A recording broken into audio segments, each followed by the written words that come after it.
Hello and welcome back to our channel TechUp. Today in this video I'm going to show you how to check your ignore list in Messenger. To do so, follow some simple steps with me.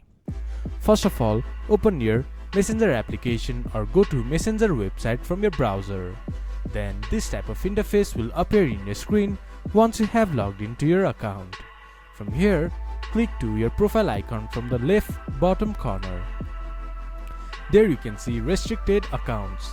Click on it. Then you can see all the accounts that you have ignored or restricted. Click on it. Then you can also unrestrict the account. This is how you can see the ignored account or ignored chats in Messenger from your PC. This much for today's video. If you guys find our video helpful, please leave a like and comment. And do not forget to subscribe our channel and hit the bell icon. I'll see you guys again in our next video. Thank you for watching.